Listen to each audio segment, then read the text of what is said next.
Batam TV, Jembatan Hati.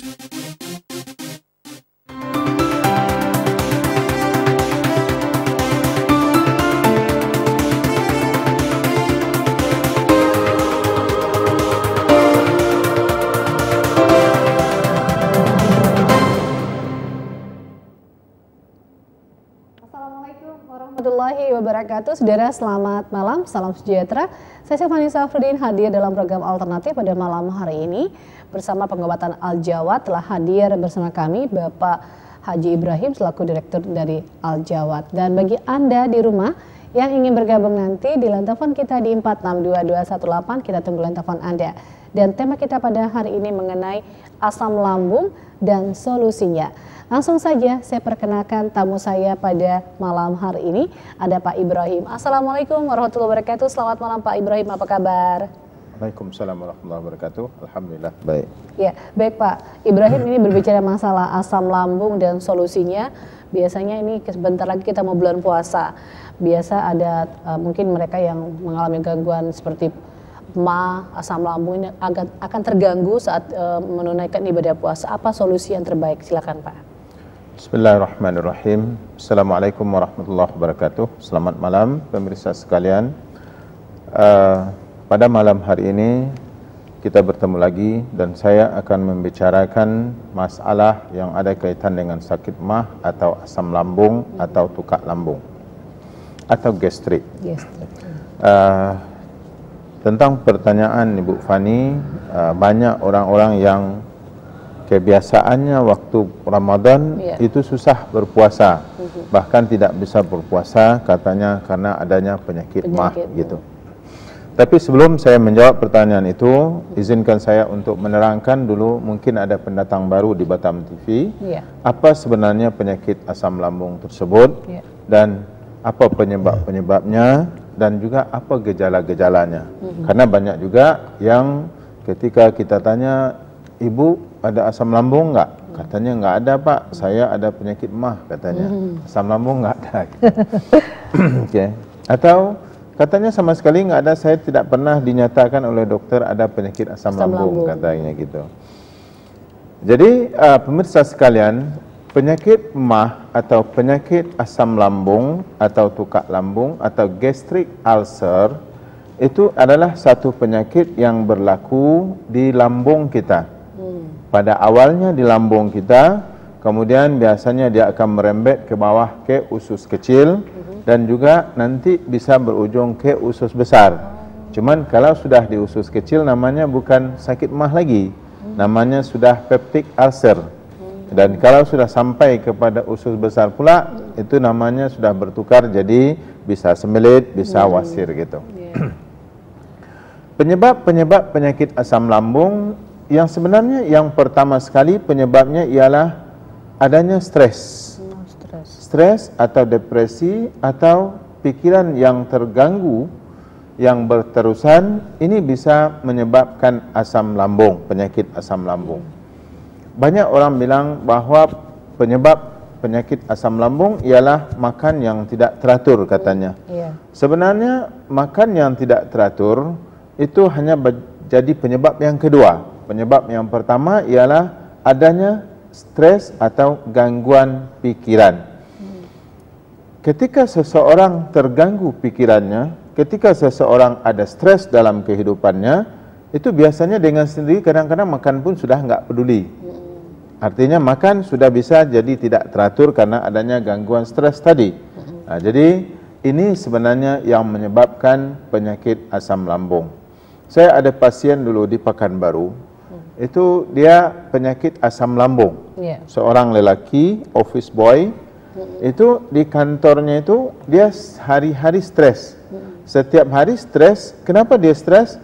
Karena bosnya itu setiap hari melampiaskan kemarahannya kepada dia. Walaupun sebenarnya dia tidak ada melakukan kesalahan dan kesilapan. Tapi mungkin masalah ini bisa-bisa masalah bos itu di luar, bisa-bisa masalahnya di rumah, tapi dilampiaskan di kantor ke bawahannya. Akhirnya bawahannya itu stres. Ketika datang berobat kepada saya, mendingan. Tapi sesudah itu datang lagi, akhirnya saya konsultasi ulang, rupa-rupanya penyebabnya itu ada di kantornya setiap hari. Jadi kalau saya bilang ini untuk bisa sembuhnya penyakit Bapak harus tukar kerja atau pindah ke bahagian lain. Atau tukar bos, saya bilang gitu. Keluar dari perusahaan. Yang ketiga itu mungkin susah kan? Jadi karena apa? Karena pemicunya, penyebabnya tetap ada di situ setiap hari. Jadi dia nggak akan sembuh.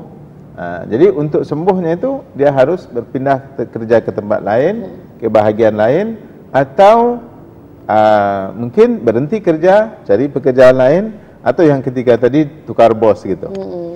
Jadi penyebab utama kepada penyakit MAH atau asam lambung ialah adanya stres.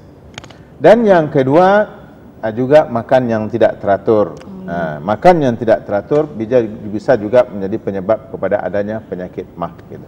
Jadi jangan ada stres, jangan ada makan yang tidak teratur. Insya Allah Anda bebas daripada penyakit MAH.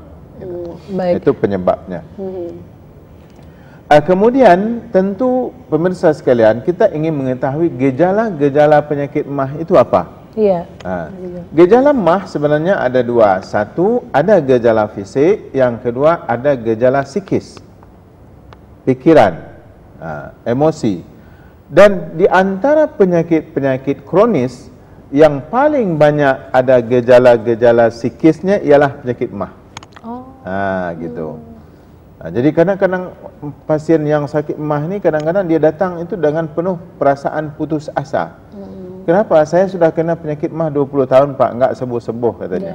Rumah sakit di Batam semua saya sudah pergi katanya. Bahkan sudah ke Malaysia dan ini berencana mau ke Singapura pula katanya. Penyakitnya apa? Simple, sakit MAH.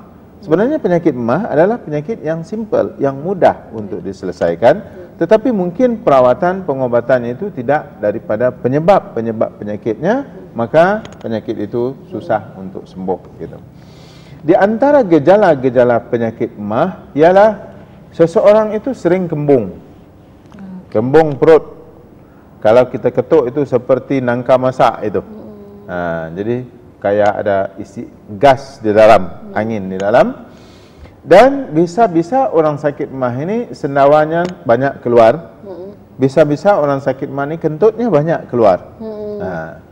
Bisa-bisa juga dia kembung, perut keras, tetapi untuk disendawakan enggak mau, untuk kentut juga enggak mau. Jadi dalam pengobatan homeopati kayak di pusat pengobatan Al-Jawad, kita mengamalkan obat ialah obat homeopati, yaitu satu bentuk pengobatan yang datang dari Jerman yang mengobati pasien berdasarkan simptom-simptom, gejala-gejala. Jadi kalau MAH ini yang gembung perut, banyak sendawa, itu lain obatnya. Ada obat tersendiri.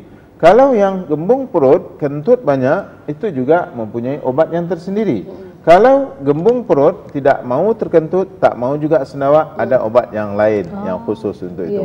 Jadi kita harus spesifik berdasarkan simptom-simptom atau gejala-gejala yang ada pada si pasien tersebut. Gitu. Itu di antara gejala asam lambung. Kemudian ada lagi gejalanya nyeri di ulu hati, pedih ulu hati. Ada juga gejalanya sendawa, tapi sendawa itu masam. Sendawanya itu masam. Ada juga gejala sakit MAH ini mual, loya-loya, kadang-kadang muntah. Itu juga gejala-gejala penyakit MAH. Ada juga gejalanya nafsu makan hilang. Dan makan sedikit sudah kenyang. Biasanya orang sakit MAH nggak bisa makan banyak. Dulu bisa makan 3 piring, sekarang setengah piring dia sudah penuh. Sudah nggak bisa lagi untuk ditambah. Tetapi nanti dalam sejam dia sudah lapar lagi. Itu gejala di antara gejala-gejala MAH juga. Dan juga di antara gejala MAH ini ialah sakit di perut. Bisa sebelah kiri, bisa sebelah kanan, bisa sebelah atas, bisa sebelah bawah. Ini juga di antara gejala-gejala penyakit MAH. Dan kemudian ada gejala itu gejala-gejala fisik yang ada pada orang yang sakit MAH. Ada juga panas di perut. Bisa panas di perut, bisa panas di dada, bisa juga panas di punggungnya. Itu juga di antara komplikasi atau gejala-gejala yang ada pada penyakit MAH. Kemudian dalam gejala-gejala psikis atau gejala-gejala metafisik ini juga sangat-sangat banyak pada orang yang sakit MAH ini. Di antaranya ialah gejala-gejala metafisik, gejala-gejala psikisnya itu sering berdebar-debar. Seolah-olah seperti sakit jantung. Sering berdebar, dan berdebar itu kadang-kadang enggak ada waktu, tiba-tiba. Yang kedua, adanya perasaan-perasaan cemas yang berlebihan. Cemas yang berlebihan, sangat cemas. Tidak bisa tinggal sendiri di rumah, tidak bisa anak-anak terlambat pulang, tidak bisa suami terlambat pulang dari tempat kerja. Jadi semua keadaan itu mencemaskan. Sedikit saja piring jatuh, dia sudah terkejut. Sedikit saja ada suara, dia sudah terkejut. Jadi ini menandakan bahawa ada gejala psikis daripada seorang sakit MAH yang disebut dengan perasaan cemas yang berlebihan. Dan kadang-kadang perasaan cemas ini dibarengi dengan adanya perasaan takut. Takut mati. Rasanya besok mau mati gitu. Dan kadang-kadang dia takut, dan takutnya itu teramat sangat, tapi dia sendiri enggak tahu apa yang ditakutkan. Gitu juga di antara gejala-gejala penyakit MAH, gejala-gejala psikis pada seseorang yang sakit MAH. Kemudian ada juga yang susah tidur. Di antaranya juga gejala-gejala MAH ini, pasien itu susah untuk tidur. Ada juga dia bisa tidur, tapi nanti terbangun jam 2 sampai pagi kadang-kadang enggak bisa tidur atau susah untuk tidur lagi. Itu juga ada di antara gejala-gejala psikis penyakit MAH. Ada juga gejalanya itu rasa panas tadi. Panas, kadang-kadang ada dingin. Ada telepon? Kita buka telepon dulu. Baik, kita buka telepon. Halo. Assalamualaikum. Baik, terima kasih ya. Silakan Pak. Ada pasien gejala-gejala psikis juga di sakit MAH. Dingin, dia berkeringat tapi keringatnya dingin. Kadang-kadang di bahagian bawah kaki itu dingin, dingin kayak kena es. Walaupun waktu hari panas, semua orang kepanasan, tetapi dia badannya panas tapi bahagian kakinya dingin. Gitu. Dan ini kadang-kadang dinyatakan ini perjalanan darah yang tidak betul dan segala macamnya. Itu kalau perjalanan darah biasanya kalau panas dia enggak dingin dia. Kalau waktu dingin baru dia dingin karena pembuluh darah itu mengecut. Ini orang yang sakit MAH ni panas-panas pun dia dingin. Kita bukan telepon dulu ya Pak. Halo. Baik, terima kasih. Kita masih tunggu ya di 46228. Silakan Pak. Okey, di antara juga tanda-tanda bahawa penyakit MAH ini, tanda-tanda psikisnya ialah sering mimpi-mimpi dalam tidur. Sering mimpi-mimpi, mimpi itu pula mimpi yang tidak menyenangkan, yang menakutkan, yang mencemaskan. Ada pasien saya sampai dia takut untuk tidur malam. Kenapa? Karena setiap tidurnya dihiasi oleh mimpi-mimpi yang sangat menakutkan, yang mengecewakan. Ada baru ni di Malaysia, itu pasien saya seorang wanita umur 32 tahun. Itu daripada gadis, dia mimpinya itu mimpi naik bukit. Kadang itu berulang-ulang sampai ke pagi. Jadi akhirnya apa yang berlaku, walaupun dia itu naik bukit dalam mimpi, dikejar oleh orang dalam mimpi, tapi efek ke dalam kesehariannya ialah dia enggak bisa bekerja dengan betul. Dia stres.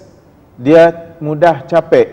Bahkan ketika dilakukan tes stres itu, dia didapati stres berat. Padahal enggak ada apa-apa pun yang menstreskan dia. Tapi karena dia susah untuk tidur. Dan itu semua bentuk pengobatan, perawatan, pengecekan di medis, dia sudah melakukannya. Bahkan sudah pergi ke satu pakar ke pakar yang lain. Tetapi tidak menemukan bahawa hasil bahawa dia itu untuk sembuh itu tidak ada. Bahkan itu didapati bahwa masalah ini ya disuruhkan istirahat. Iya. Nah, disuruh banyak istirahat karenanya ini disebabkan stres begitu. Ya. Nah, tetapi penyebab stresnya ialah mimpi-mimpi tadi. Nah, itu juga ada di antara gejala-gejala sakit mah, gejala-gejala psikis daripada sakit mah. Ada juga yang pusing. Iya. Nah, banyak sekali pasien-pasien yang sakit mah merasa pusing. Dia kepalanya tidak sakit tetapi pusing. Dan pusingnya itu pula kadang-kadang bisa kayak mau tumbang. Artinya tidak bisa dikontrol begitu. Baik, kita buka telepon dulu. Halo. Assalamualaikum.